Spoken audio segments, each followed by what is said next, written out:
Everyone, today we are going to start name reaction series. Okay, यहाँ पर हम क्या कर स्टार्ट कर रहे हैं, एक नेम रिएक्शन की सीरीज स्टार्ट कर रहे हैं, that is specially for organic. Okay, तो ये नेम रिएक्शन की सीरीज हम यहाँ पर स्टार्ट कर रहे हैं। ये आपके काफ़ी ज़्यादा एग्जाम्स के लिए इंपॉर्टेंट रहेगी। ठीक है, CSR एग्ज़ाम की आप तैयारी कर रहे हो, नेट की आप तैयारी कर रहे हैं, ठीक है, गेट की तैयारी कर रहे हैं, अगर आप टिफर की तैयारी कर रहे हैं, ठीक है, Tata institute of fundamental research centre, this is your tipper. And if you are preparing for MSc entrance, if you are preparing for GATE examination, any exam, किसी भी एग्ज़ाम की आप तैयारी करते हैं, उस एग्ज़ाम के लिए सबसे ज़्यादा इंपॉर्टेंट आपके हैं जो ऑर्गेनिक में सबसे ज़्यादा इंपॉर्टेंट रहेंगे, रिएजेंट्स, नेम रिएक्शंस का चैप्टर रहेगा। ठीक है, तो नेम रिएक्शंस हम कोशिश करेंगे सारे नेम रिएक्शन कंप्लीट कर पाएँ। ठीक है, तो इसमें सबसे पहले हमने नेम रिएक्शन ली है, दैट इज़ बैकमैन फ्रेगमेंटेशन। ठीक है, यहाँ पर हमने एक नेम रिएक्शन लिया, that is Beckmann fragmentation series हमने यहाँ पर लिया। इसमें सबसे फर्स्ट रिएक्शन हमारा क्या है, Beckmann fragmentation. So moving to the reaction. Reaction क्या कह रहा है वो देखो ध्यान से, इसको हम एक बार शिफ्ट कर दे रहे हैं यहाँ पर। ठीक है, तो यहाँ पर जो हमारे पास ये सीरीज़ है, इसमें रिएक्शन क्या बोल रहा है वो ध्यान से देखो, रिएक्शन क्या कह रहा है।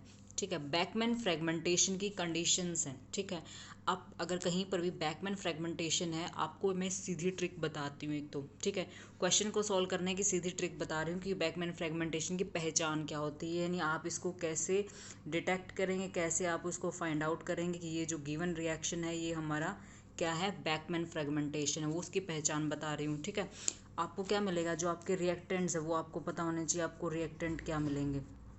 ठीक है, रिएक्टेंट्स आपको हमेशा कुछ ना कुछ क्या मिलेगा, हाइड्रोक्सिल अमीन मिले, मीन्स ऑक्साइम आपको मिलेगा हमेशा। अगर आपको कहीं पर भी ऑक्साइम बन रहा है, मतलब आपके रिएक्शन के बीच में भी बन सकता है। ठीक है, आपके रिएक्शन के बीच मीन्स जो आपको गिवन रिएक्शन होगा, अगर उस रिएक्शन के बीच में भी ऑक्साइम की फॉर्मेशन हो रही है, रिएक्शन के बीच की हम बात करें, रिएक्शन के बीच में भी ऑक्साइम बन रहा हो, या फिर आपको गिवन ही क्या है, ऑक्साइम आपको दे रखा है। ठीक है, समझ गए, ऑक्साइम देखते आप समझ जाएंगे कि this is the reactant for your Beckmann fragmentation या बैकमैन रीअरेंजमेंट रिएक्शन। कोई भी रिएक्शन आपको गिवन हो उसमें हमेशा क्या रहेंगे, रिएक्टेंट्स रहेंगे। ठीक है, अब दूसरी बात देखो, आपको रिएजेंट के मतलब क्या दे रखा है यहाँ पे, देखो ध्यान से, यहाँ सबसे पहले इन्होंने कीटोन दिया था, लेकिन उन्होंने क्या दिया, एक ऐसा रिएक्शन दिया है, कीटोन दिया है, कीटोन के साथ इन्होंने क्या दे दिया, NH2OH दे दिया है। ठीक है, यहाँ पे क्या बन गया, हाइड्रोक्सिल अमीन, सॉरी, ऑक्साइम की फॉर्मेशन हो गई है। ऑक्साइम क्या होता है, C double bond NOH, this is your oxime. ठीक है, तो ये ऑक्साइम की फॉर्मेशन, दैट मीन्स यहाँ आपको क्लियरली गिवन क्या था, कीटोन आपको गिवन था, लेकिन बन क्या गया यहाँ पे, इंटरमीडिएट में क्या बन गया आपका, ऑक्साइम बन गया। ऑक्साइम के साथ आपको क्या गिवन होगा, हमेशा H2SO4।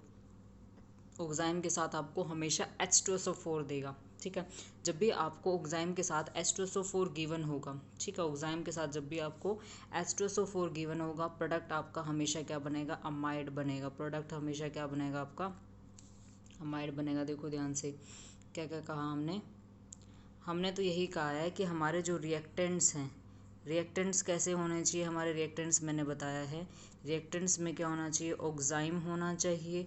ठीक है, उसके साथ क्या दे रखा हो, H2SO4 दे रखा हो। H2SO4 मीन्स क्या है, हमारा एक स्ट्रॉन्ग एसिड है, तो आपको कुछ ना कुछ एसिड दिया रहेगा। ठीक है, एसिड दिया रहेगा, और आपका प्रोडक्ट क्या बनता है, हमेशा ही अमाइड बनेगा। आपका प्रोडक्ट क्या बनेगा, हमेशा अमाइड बनेगा। ये कंडीशन आपको ध्यान रखनी है। कंडीशन क्या बताइए कि आपके जो रिएक्टेंट्स गिवन होंगे उसमें क्या बनेगा आपका ऑक्साइम, या तो आपको ऑक्साइम दे रखा होगा, या फिर आपका इंटरमीडिएट में ऑक्साइम बन रहा है, जैसे इस रिएक्शन में बन रहा है, कीटोन दे रखा है, उसका ऑक्साइम बन रहा है, उसके साथ H2SO4 दिया है, प्रोडक्ट क्या बन गया आपका, कैप्रोलैक्टम।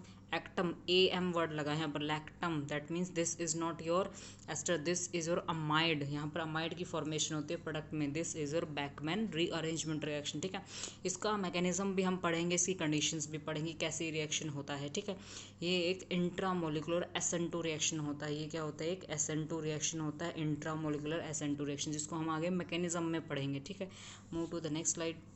देखो यहाँ पे हमने इसकी कंडीशंस भी बताई हैं।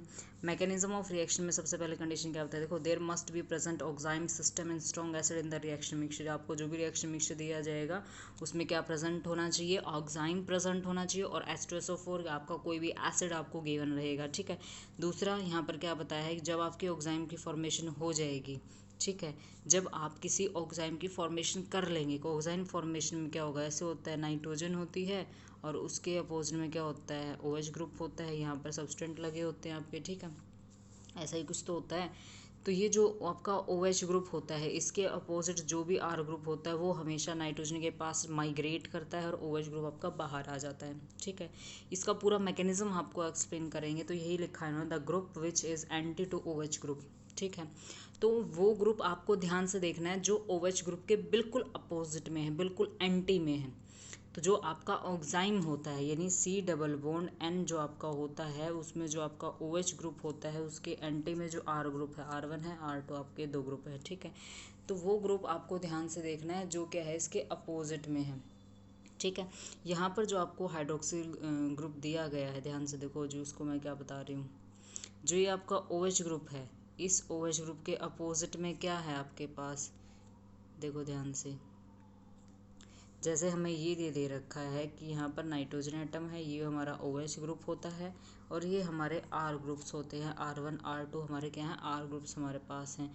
ठीक है, तो यहाँ पर ये जो हमारा हाइड्रोक्सी ग्रुप है, इसके अपोजिट में कौन सा है ग्रुप, R1 ग्रुप है। This is your R1 group. तो R1 ग्रुप OH ग्रुप के क्या है, अपोजिट में है। तो R1 ग्रुप का नाइट्रोजन के पास माइग्रेशन होगा और OH ग्रुप हमारा बाहर निकल जाएगा।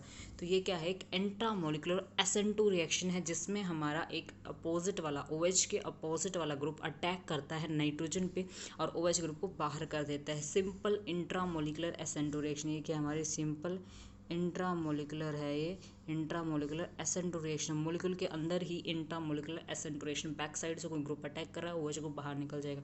तो ये हमारे पास रिएक्शन रहेगा। तो यही इन्होंने यहाँ पर लिखा हुआ है।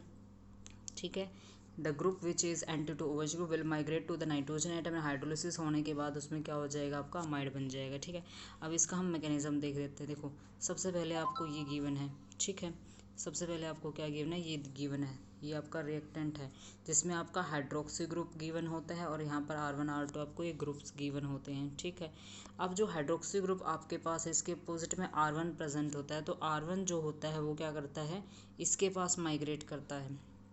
सबसे पहले आपको क्या कंडीशन गिवन है, H पॉजिटिव आयंस आपको गिवन होते हैं। जब आपको H पॉजिटिव आयन गिवन, सबसे पहले OH ग्रुप का क्या हो जाएगा, प्रोटोनेशन हो जाएगा। जब यहाँ पर OH ग्रुप का प्रोटोनेशन हो जाएगा तो H2O प्लस की फॉर्मेशन हो जाएगी। वाटर किस में कन्वर्ट हो जाएगा, H2O प्लस में कन्वर्ट हो जाएगा। जब H2O प्लस में कन्वर्ट हो जाएगा तो ये आपके पास गिवन है यहाँ पर स्टेटमेंट।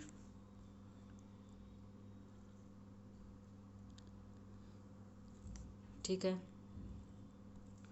तो जो आपका ये H2O जब यहाँ से बाहर निकलेगा तो ये जो आपका R1 ग्रुप होता है, ये इसके पास माइग्रेट कर जाएगा।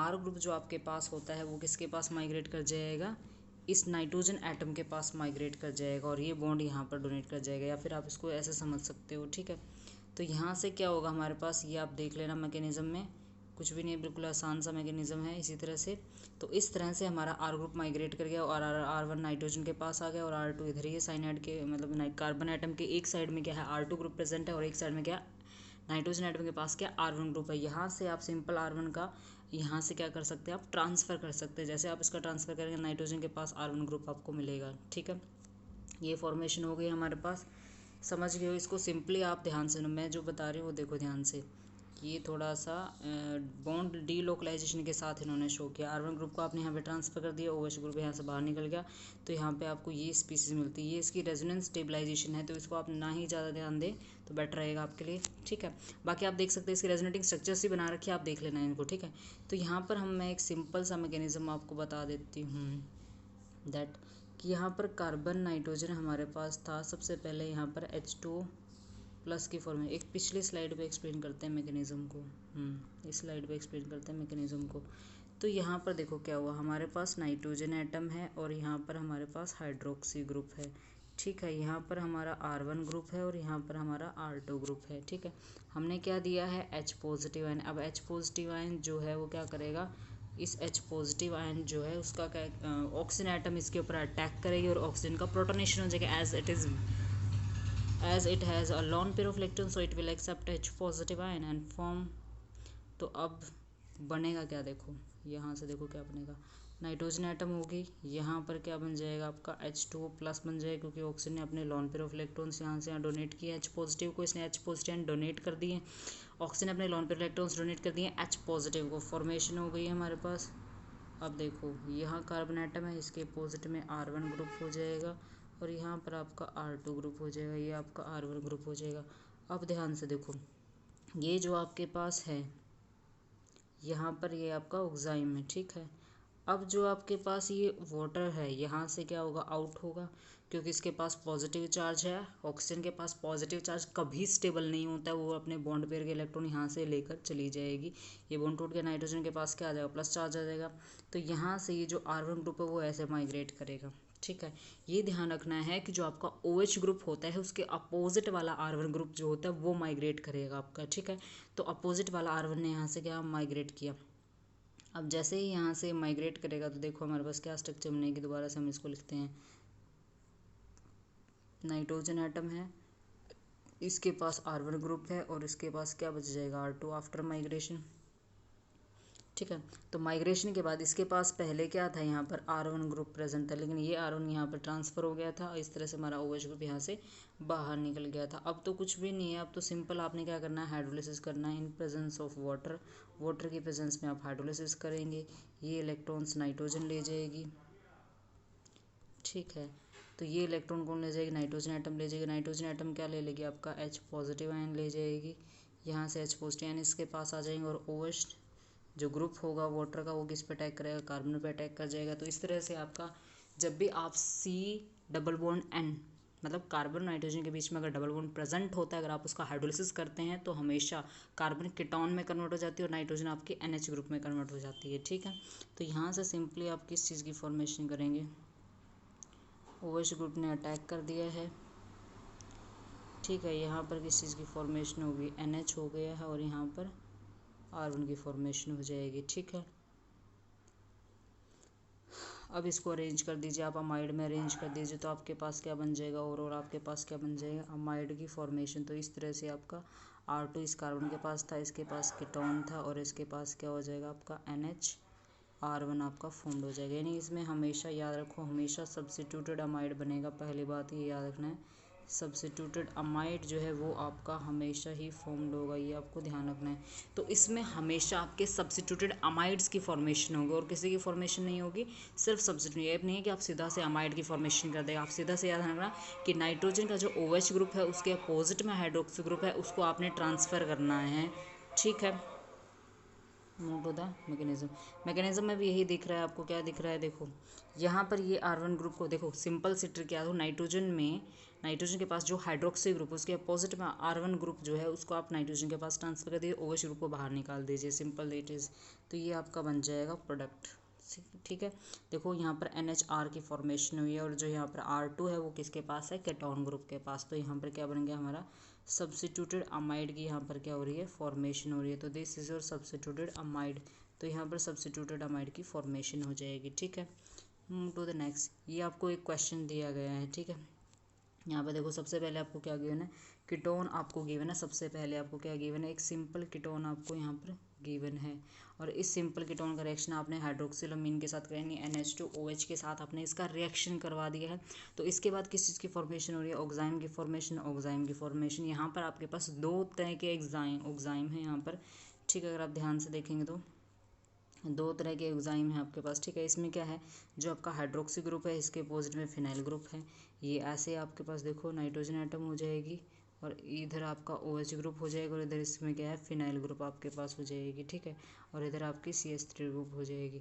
तो इसमें क्या है कि जो आपका यहाँ पर OH ग्रुप है इसके अपोजिट में यहाँ पर फिनाइल ग्रुप है इस आइसोमर। लेकिन दूसरे आइसोमर में ध्यान से देखोगे तो आपका जो OH ग्रुप है यहाँ पर, जो आपका OH ग्रुप है इसके अपोजिट में क्या है, CH3 ग्रुप है। तो यहाँ पर टू टाइप्स के हमारे पास आइसोमर्स प्रेजेंट है। एक में क्या है, आपकी नाइट्रोजन एटम का जो हाइड्रोक्सी है उसके अपोजिट फिनाइल है, फर्स्ट में फिनाइल अपोजिट है और इसमें CH3 अपोजिट है। तो यहाँ पर आप ध्यान से देखेंगे जो अपोजिट में है, फर्स्ट में क्या है, फिनाइल अपोजिट है। तो नाइट्रोजन के साथ में आपको फिनाइल ग्रुप मिलेगा, नाइट्रोजन के साथ आपको देखो फिनाइल ग्रुप मिला हुआ है। अब देखो सेकंड सिन आइसोमर जो आपके पास प्रेजेंट होता है जिसमें हाइड्रोक्सी और फिनाइल ग्रुप आप एक दूसरे के सिन हो जाते हैं। तो यहाँ पर नाइट्रोजन एटम के अपोजिट, नाइट्रोजन एटम का जो हाइड्रोक्सी ग्रुप है उसके अपोजिट क्या आपके पास CH3। तो CH3 का यहाँ से माइग्रेशन होगा तो नाइट्रोजन के साथ CH3 मिलेगा आपको, ठीक है। बहुत ही ज़्यादा ईजी था ये, तो समझ में आ गया।